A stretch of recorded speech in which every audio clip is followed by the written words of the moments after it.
Ya, kembali lagi di channel 69. Mantap. Ya, pada video kali ini saya akan menjawab pertanyaan dari abang ini ya. Nah, jadi pertanyaannya itu, Bang, buatin proses pembuatan kardus untuk packing dan kasih tahu juga cara penyesuaian kantong plastiknya. Oke, mantap. Ya, jadi pada video kali ini saya akan menjawab pertanyaan ini dan akan membahas segala sesuatu yang berkaitan dengan packing ikan gupi. Nah, jadi untuk packing ikan gupi, saya itu pakai kardus bekas kayak gini. Nah,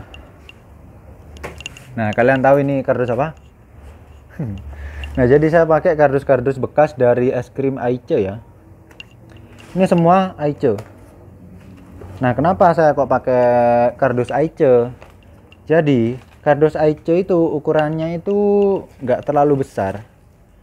Ukurannya pas lah untuk pengiriman ikan, jadi saya nggak usah terlalu banyak motong-motong atau membuat bentuk-bentuk lagi. Nah, kalau kayak gini ini biasanya tak buat tutup atas. Sebentar lagi saya jelasin lagi ya. Nah, jadi kayak gini. Nah, ini dapat dari mana? Ini saya dapat dari toko-toko kelontong. Biasanya orang-orang yang di depan tokonya itu ada tempat pendingin Aice. Itu biasanya dia punya kardus-kardus kayak gini. Nah, tinggal kalian beli aja ke sana. Kalau beli tuh harganya per kilonya berapa gitu loh, lupa saya. Kalau enggak 4.000, 5.000, pokok lupa wis, pokoknya harganya segitu. Nah, kalau udah dapat kalian tinggal tinggal ini ya, ini kan kayak gini, ini yang kecil ini. Nah, ini yang kecilnya tinggal kalian bentuk lagi aja seperti semula. Nah, kayak gini ya, udah jadi kan. Nah, gini, udah jadi nih. Nah, simple kan. Nah, ini udah jadi. Kalau kayak gini nih paling kena sekilo. Nah, kayak gini ada juga yang lebih besar. Nah, kalau lebih besar kayak gini biasanya tak belah jadi dua. Bentar, ini kok melu-melu sampai.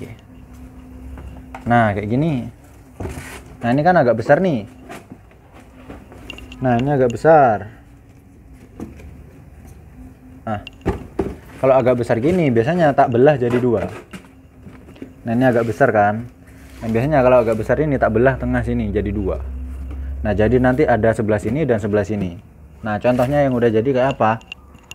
Ini ada di sini ya. Nah, ini contoh yang udah jadi. Ada satu. Ada ini yang kecil, kita sesuaikan dengan itunya sih. Ada lagi, ini lagi, aduh. Nah, jadi kalau untuk yang kayak gini, nah ini tadi yang saya video pertama kali ya, itu nanti jadinya kayak gini. Nah, jadi saya tinggal nambahin lapisan styrofoam di bagian dalam. Nah, kayak gini. Ini bisa membuat proses packing menjadi lebih cepat ya, karena kardusnya itu udah jadi dan kardusnya ini juga lumayan kuat juga kayak gini. Meskipun cuma satu lapis gini, tapi dia udah lumayan kuat untuk packing ikan. Nah, kalau untuk yang dibelah, contoh yang dibelah itu kayak gini. Nah, ini merupakan belahan dari belahan jiwaku, asik. Nah, ini merupakan belahan dari kardus-kardus yang kecil kayak gini. Tak belah jadi dua. Nah, kenapa ini kok saya belah? Jadi, ini khusus untuk pengiriman ikan-ikan yang jumlahnya itu maksimal 6 ekor. Kok 6? 4 ini, 4. 6 bisa sih ini. Nah, ini maksimal 6 ekor itu masih muat. Kalau ini udah bisa 10 ekor itu muat. Nah, untuk cara penyesuaian packingan yang ada di dalam ini bentar lagi saya bahas ya. Nah, ini kan atasnya gak ada kardusnya. Ini biasanya tak carikan kardus-kardus lembaran kayak gini. Saya taruh di atasnya, saya gunting pinggirannya. Setelah itu saya isolasi full, penuh kayak gitu. Selanjutnya untuk penyesuaian plastik yang ada di dalam itu kayak apa? Nah, ini langsung aja kita praktek. Kita toto ini apa bahasa Indonesia nih? Kita susun. Sebelum kita susun, ini ada beberapa hal yang perlu saya siapkan dulu ya. Jadi tak pause dulu, oke? Ya, lanjut. Nah, untuk packingan pengiriman ikan atau pengiriman ya segala macam hal sih. Kalian jangan lupa untuk menghitung jumlah volumenya ya. Karena untuk pengiriman 1 kilo paket itu kehitung volume sama berat. Kalau misalkan berat kalian itu cuman setengah kilo, tapi kalau hitungan volumenya itu melebihi 1 kilo, itu sudah terhitung 2 kilo. Nah, cara untuk mengetahui standar volumenya itu berapa, nah itu kalian bisa langsung tanya ke ekspedisinya. Kalau saya itu biasanya pakai JNT Express, itu untuk volume maksimal itu 6.000. Ini motor ini rame-rame sekali. Nah, karena dari sananya udah segitu ya, jadi jumlah perkalian panjang, lebar, tinggi itu jangan sampai melebihi 6.000. Nah, misal nih, sininya 25, sininya 25, terus sininya 10. Nah, ini masih piro berarti? 25, aja wes, cari yang gampang aja. Ini 20, sini 20, sini 10. Nah, kalau dikalikan semuanya kan totalnya 4.000. Bener, tambah 4.000, bener. 4.000 itu masih aman dari perhitungan 6.000 itu tadi. Nah, kalau misalkan ini udah 20, 20, 20, itu kan kenanya 8.000. Nah, kalau udah kena 8.000 itu udah kehitung 2 kilo. Nah, ini satuannya cm ya. Nah, jadi kalau misalkan sini 20 cm, sini 20 cm, sini 20 cm, itu udah kena packingan piro wes mau 2 kilo. Karena 20 kali 20 itu 400, 400 kali 20 8.000. Ya, 8.000 itu udah masuk ke hitungan 2 kilo. Kalau mau masuk hitungan 1 kilo itu jangan sampai melebihi 6.000. Volumenya itu 6.000 cm kubik. Nah, benar berarti. Nah, jadi kayak gitu. Jadi kalian harus ngitung-ngitung dulu kira-kira nanti packingannya sebesar apa, ikannya isi berapa, kena berapa kayak gitu. Sehingga nanti kalian kalau menyampaikan ongkos kirimnya ke konsumen itu jadi enak, nggak ada kesalahpahaman kayak gitu loh. Oke. Nah, untuk plastik yang saya pakai ini ada 2 macam. Yang pertama ini ada plastik bawang. Ini ukurannya 10 kali 25. Kalian bisa lihat kayak gini. Nah, untuk plastik bawang ini harganya satu paket ini 40 ya, isi 5. Nah, 40.000 isi 5 ini udah dapat banyak banget. Dan yang kedua ini saya pakai plastik tomat. Plastik tomat ukuran berapa? Ukuran 8 kali piro iki wis? Piro iki? 8 kali 20. Nah, ketutupan. Bentar. Nah, ini 8 kali 20. Nah, ini kalian bisa lihat kan 8 kali 20. Nah, kenapa kok ada 2 plastik packing di tempat saya? Nah, jadi untuk packingan yang besar kayak gini 10 kali 25 ini nanti jadinya kayak gini. Nah, ini yang 10 kali 25, ini yang 8 kali 20. Jadi perbedaannya itu kayak gini. Untuk cara pemakaiannya, bukan cara pemakaian sih. Untuk yang besar ini saya biasanya pakai untuk pengiriman ikan yang jauh. Misalkan ke Banten, Jakarta, pokoknya pengiriman 3 hari, 4 hari, 5 hari itu saya pakai plastik yang besar ini. Gunanya buat apa? Gunanya itu untuk mencegah kepanasan, bukan mencegah sih, untuk meminimalisir panas yang akan diterima oleh si ikan. Nah, karena kalau packingan besar ini kan otomatis nanti isi pengisian airnya itu atau jumlah air yang diisikan itu akan lebih banyak ya, misal segini. Nah, jumlah air segini ini akan sangat sulit untuk dipanaskan oleh suhu panas, sehingga nanti ikannya bisa lebih nyaman berada di dalam paket. Nah, kalau plastik segini ini airnya kan cuman isi sedikit ya, seginilah.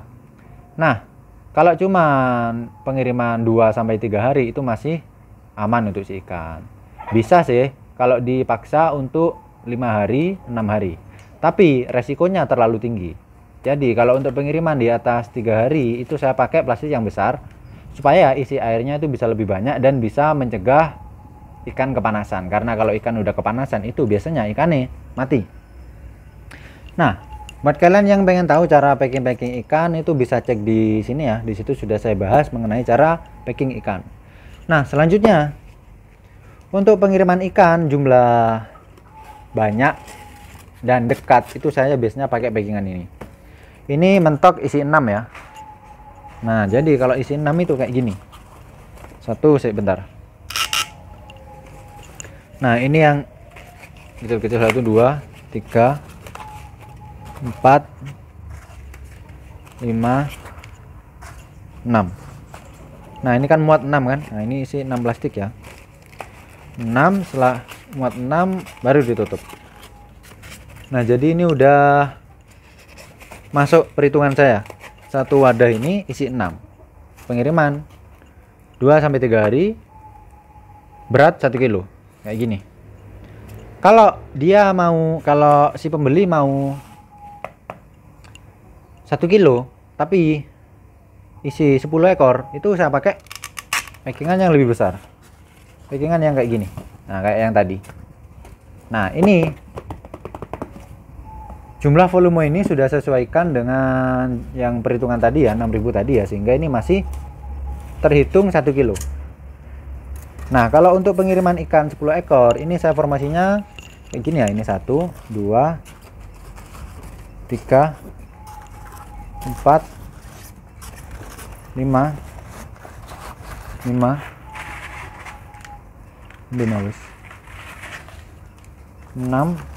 7 8 9 10. Nah, kalau 10 kayak gini pas kan. Kalau 10 ekor ini kayak gini dan tinggal ditutup aja. Nah, pas kan. Nah, untuk yang 10 kilo untuk yang 10 ekor kapasitas 1 kilo, itu kalian harus hati-hati dalam mengisi air ke setiap kantong ya. Karena kalau kalian lebih sedikit aja, itu bisa membuat paket ini jadi 2 kilo karena paketnya terlalu berat. Trik dari saya itu, saya biasanya isi air di kantong ini, setelah itu saya timbang. Biasanya itu untuk paket 10 ekor 1 kilo, itu satu kantongnya kena 85 gram. Nah, kalau 85 gram kali 10 kan udah 850. Ketambahan berat paket ini biasanya 300. Berarti 300 tambah 850. Berarti sekitar 1,5. Nah, 1,5 itu masih aman. Karena untuk batas pengiriman batas berat 1 kilo itu ada di 1,3. Jadi kalau misalkan 1,2 itu masih aman. Nah, kenapa saya kok hitungan saya itu 1,15? Karena kadang-kadang timbangan yang ada di saya dan timbangan yang ada di kantor JNT itu beda. Nah, selisihnya itu sekitar 50 sampai 100. Nah, saya mencegah atau memberi space 150 gram untuk perbedaan itu tadi, sehingga paket yang saya kirimkan hitungannya tetap 1 kilo. Nah, kayak gitu. Ini untuk paket kecil. Nah, paket isi kecil lah. Tapi kalau misalkan ikannya itu ikan top grade atau ikan yang ekornya lebar banget, itu saya pakai packingan ini dan plastiknya ini. Kalau plastik ini itu isinya cuman 6. Formasinya kayak gini. Nah, ini kayak gini ya. Nah, ini gini. Ini gini. Ini di sampingnya sini. Nah, jadi kayak gini. Ini plastiknya bening jadi gak terlalu kelihatan ya. Formasinya gini. Pokok kalian lihat aja videonya kayak gini. Nah, 6 kayak gini. Ini 1 kilo cuman kuat 6. Cuman muat 6. Nah, biasanya paket kayak gini untuk pengiriman yang jauh-jauh. Saya pernah kirim ke Lampung, ke Sumatera Utara, itu alhamdulillah ikannya selamat. Nah, jadi mentoknya itu isi 6. Pengiriman 1 kilo. Nah, kayak gini.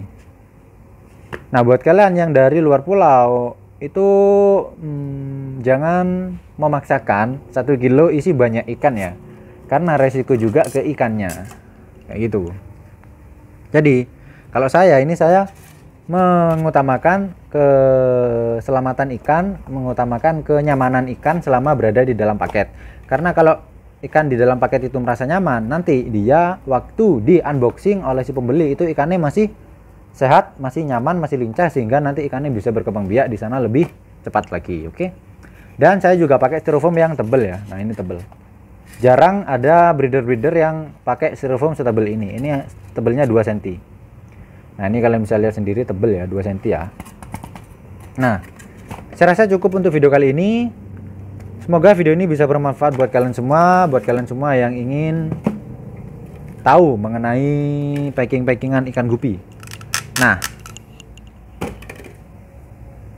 oke, mungkin cukup sekian dari channel 9. Buat kalian yang masih bingung mengenai ikan gupi, mengenai berbagai macam hal yang berkaitan dengan ikan gupi, langsung aja tulis di kolom komentar, nanti pasti akan saya jawab dan akan saya bikinin videonya juga. Karena untuk jawaban lewat video itu saya bisa menerangkan lebih detail dan saya juga bisa menjelaskan atau memberi contoh-contoh yang ada di farm.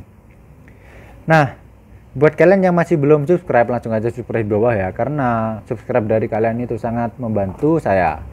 Jika kalian itu banyaknya subscribe, saya itu bisa lebih semangat lagi dalam membuat konten mengenai edukasi ikan gupi. Oke, mantap. Ya, mungkin cukup sekian dari channel 9. Kurang lebihnya mohon maaf. Jangan lupa dukungannya, like, comment, share, subscribe. Mantap, jos. Sampai jumpa di konten channel 69 lainnya. Jos, mantap.